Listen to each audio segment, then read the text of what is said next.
Another quick day in the life video. Today we're going to be repotting this great big giant Miltonia. Well, there were over 50 flower spikes I cut off from this plant, so I guess it was doing okay. Also remember that yellowing of the leaves from getting enough light so that it can actually flower. If it starts going too yellow too quickly, well overgrown, it's pot now and this media must be finished. We just want to open it out a bit so we can get some air movement through it so it can really start growing again and not sort of overcrowding itself. So let's get straight down to it, and welcome to the Nature Company. If this is the kind of information you're interested in, please hit that subscribe button down below if you haven't already, and that notification bell to be notified of all our upcoming content so you don't miss out on a thing. So here we can see what a big tangled mess this Miltonia has become, and I really need to remove it from the pot. Notice we've planted it in these air pots. Often these are used for planting into water plants into ponds, but I find them ideal for orchids, especially something like Miltonia that's got all those fine little roots, and because they like to stay moist, we have to make sure that the media is still very well aerated so we don't rot all those fine roots. And Miltonias, generally the best idea is to repot them every second year at least, just to make sure that that media doesn't turn and start decomposing on them so that they can keep growing and stay healthy. We don't want any of those nasty fungi or bacteria growing. So let's just have a look around. Okay, this is going to come out quite easily. That's the one thing about Miltonia, is they don't necessarily root too deeply. So they do very well as mounted plants, but then remember, you're going to have to keep your watering levels up. Whoop. There we go.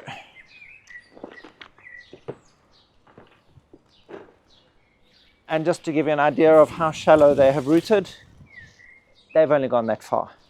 And this pot really isn't that deep of a pot. So all we'll do is we'll shake out the media.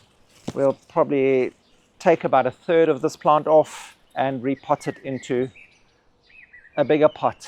But we're going to do something special down the bottom so that we're not completely filled with media, so that we allow for that air movement and it doesn't hold too much moisture. So Miltonias are a bit like Phalaenopsis and Psychopsis, which we've just done. They like to stay a little bit moist. So with that staying moist, remember you have to put a well-drained media, something that's going to hold a lot of air gaps in between it and allow that water to run basically straight through. So I've just found the tag. It says Royal Robe. So that means it's Bratonia. It's Bratonia Royal Robe, which is Brassia and Miltonia intergeneric hybrid,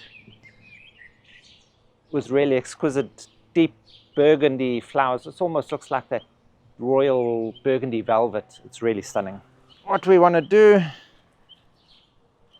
is, we can see it's got that almost rambling habit that Miltonias have, that wants to sort of run all over the show. So we've just got to take out some of these external pieces that are a bit loose and wobbly because of the connected to the side of the pot.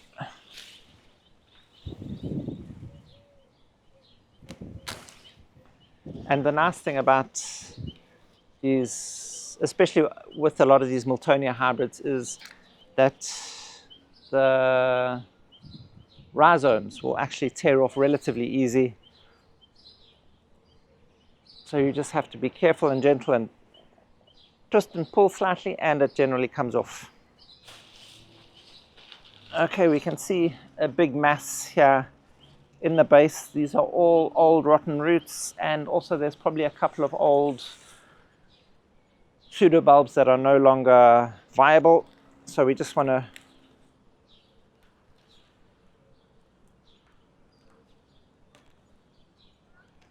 try and loosen some of that up so we can pull that out.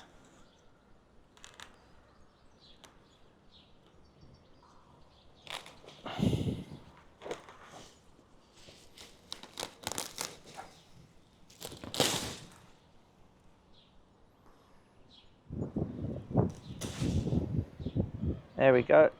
Some of those probably original pseudobulbs that are in there that have rotten out.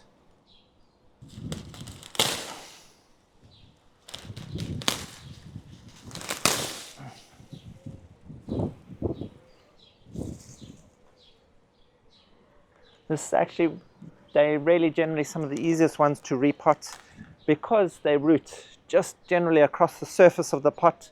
They often don't coalesce so much of that media in with them to make it difficult to remove. And then the old roots you can just go in and basically pull out. So these Miltonias, they generally like actually very much the same temperatures as what you're going to be growing your Psychopsis in. They prefer temperatures of around 18 to 26 degrees Celsius, which is about 60 to 75 degrees Fahrenheit. But they will accept temperatures as low as about 15 degrees Celsius without too much of a worry. And actually during winter periods, they prefer that sort of slight drop in temperatures after flowering, because they generally late spring, late to late summer flowerers. So then you want to give them that sort of little bit of coolness and almost a rest period, although they do carry on growing, just to help push out those new pseudobulbs, which will then give you all the new flowers. Okay, and then all we do is remove all the internal loose leaf sheaths and old leaves and stuff, just to clean the plant up. We're not going to split this up too much because we still want to keep this as a large specimen plant, but we do want to allow that little bit of extra air movement in between to help allow that new growth to happen. Also, to get your Miltonia to flower, they like fairly bright light conditions. So you're basically going to give them much the same conditions, lighting conditions, as you will your Cattleyas. So a nice bright light, but not direct sun. These guys have got really thin, soft leaves, and these burn incredibly quickly if they get full sun. If they get that direct light, they can burn through them faster than just about anything because they're so thin. So that heat will just heat all the way through the leaf and kill off those cells. So try and avoid that full sun altogether. They often get this almost sort of like yellowy tinge to the leaves. Like with a lot of other orchids, that's when they're actually going to be flowering the best. If they're that deep emerald green, you keep it in too dark a shade. And just clean it up. I'm going to take off all these old flower spikes. This might take a while because there were a lot of them. Miltonias, or these Miltonia intergeneric hybrids, they often do incredibly well indoors as well, because they're pretty much going to take the same sort of lighting conditions, temperature conditions, and humidity conditions that things like your Psychotrias and your Phalaenopsis are going to take. Perhaps slightly higher light conditions than your Phalaenopsis, but it's that ability for them to thrive under humidity conditions of around 60-65% makes them actually ideal for indoors. So it's not too difficult to get your humidity levels to that sort of range indoors. Okay, just looking at this plant, what's left of, we've removed this section already, and we have, it almost looks like it's running in a straight line. I don't want to just try and twist it in. What I think I'm going to do is, I think I'll take it down the center here and then put these two pieces back into the same pot with these older sections fairly close to each other. That will sort of open up the plant itself, allowing more air movement through. You just need to go in and have a good look to see where it's going to divide itself naturally through the center. Because if you just start tearing, then you may land up with lots of small pieces, and that's not necessarily what you're looking for. Because these do tend to ramble or run, you want to make sure you're following your rhizome through so that if the length of the rhizome reaches across into the other half, you can just gently pry it back and not having to break it off. So now sanitize secateurs.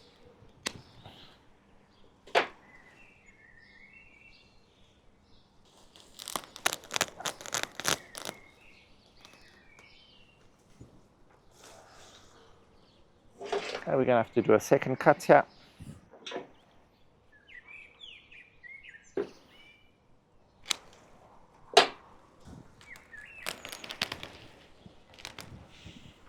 And then just trying to disentangle the root stems from each other. And these plants are fairly vigorous grows, and they tend to grow incredibly quickly during its growing season, which is the warmest seasons. You want to keep it well fed. So often a high nitrogen fertilizer throughout that growing period is actually ideal. There we go. We see how they want to ramble apart. So that's the ones that you need to disentangle from the rest to keep it all together. Oh, sun's coming out. Not what I want while I'm repotting this. Let's work quickly. I came outside to do this because it was a nice cloudy day. And now if you're wanting to make a more open plant again to allow for more air movement, just some judicial removing of some of these pseudobulbs here is possible. So you just want to make sure that you're cutting off the rhizome at the right point, so you're getting at least the mature pseudobulb and some new growth. But I'm going to leave this be because it is growing really healthily. And we just want that big, massive display. So that's okay. Also, we could possibly, if we wanted to, these parts on the side here that were hanging out over the pot, we could just trim off. But I think I'm going to be able to repot this nicely and keep them up because they've got those longer intersections between the pseudobulbs that allow for that flexibility. See, we get there's some of those sections I'd taken off, and both of those will grow really easily. So let's just clean this up so we can start to repot. So this is the larger pot I'm going to be potting it into, and we notice it's relatively deep, and what I said to you about how shallow rooted they are. So the easy part, we're going to be taking this stone. You can actually use a lot bigger stone, but this is all I have available at the moment. This is going to allow for immediate drainage, and it's not really going to hold any moisture. So it will allow for that water to just run straight through. So we're not going to keep too much moisture in the media, especially in large pots. That will help rot the media.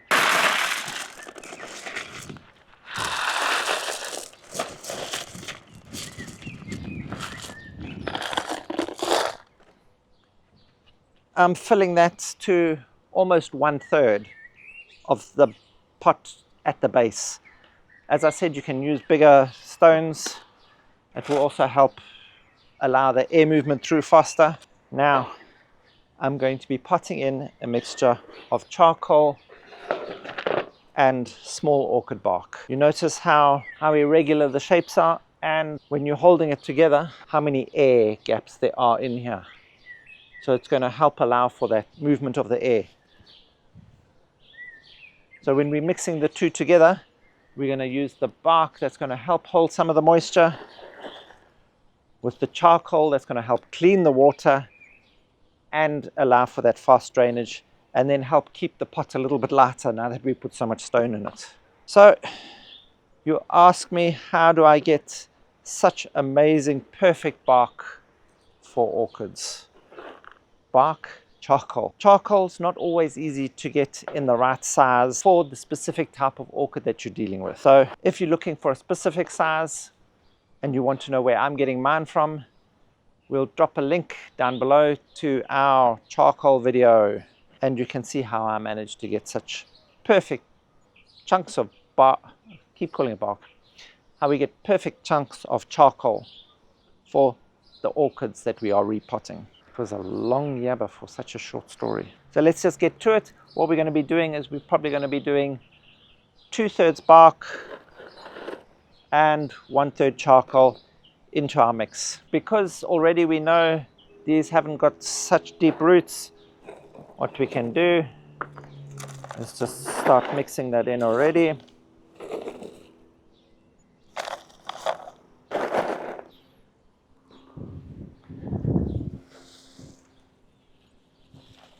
And we can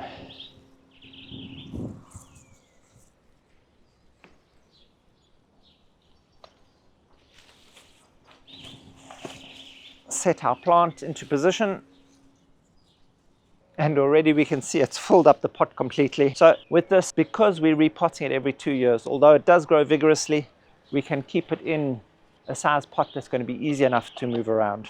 So we just look around for any of those pseudobulbs that look like they're going to be planted too deep in, and they can just be removed.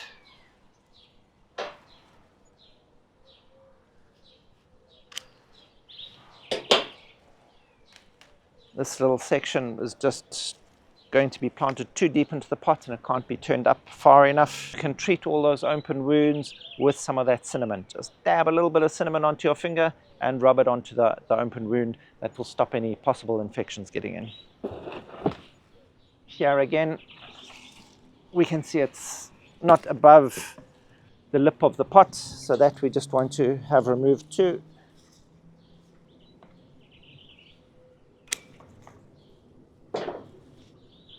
There we go, that looks about perfect. Now all we'll do is make sure we get a little mix of that bark and charcoal going.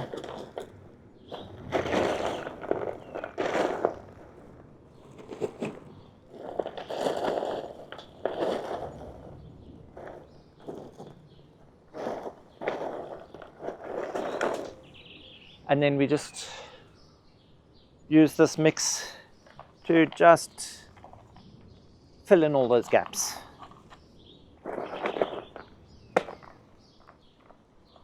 This mix, if you are pushing it in relatively tightly, it's not going to matter, because there's only so hard that you're going to be able to push these up against each other, and it's really not going to remove any of the air gaps because of their irregular shapes.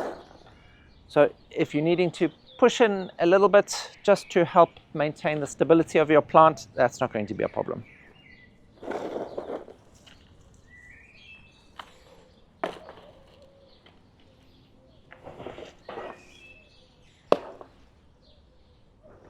But remember also, with a mix like this, you're going to have to be sure that you're keeping up with the watering levels of your plant. If you aren't as heavy-handed with watering, then you may want to add something like a perlite or something like that that's going to do a little bit of moisture retention. The trick is you want to maintain moisture in your media, not water. Does that make sense? Moisture and water is the same thing, but I guess you know what I mean.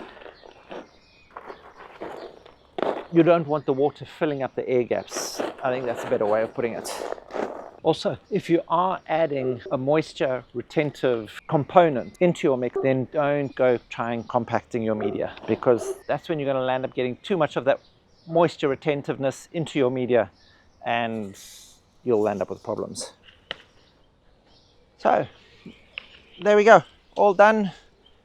So just remember, with these Miltonias and Miltonia intergeneric hybrids, try and repot them at least every 2 years, just to make sure you're not getting that rotting media on them and causing problems with those roots. And remember, the charcoal is going to help slow the decomposition of your bark or any other organic material that you're using to pot your orchids up with, as it helps reduce the acidity of the media, and it helps bind some of those chemicals that happen during decomposition that speed up the process. So it helps keep your media in a better state for longer. And as easy as that. And the sun stayed away for most of the repotting, so we managed not to burn any of the leaves, and it will just bounce back and look beautiful in no time at all.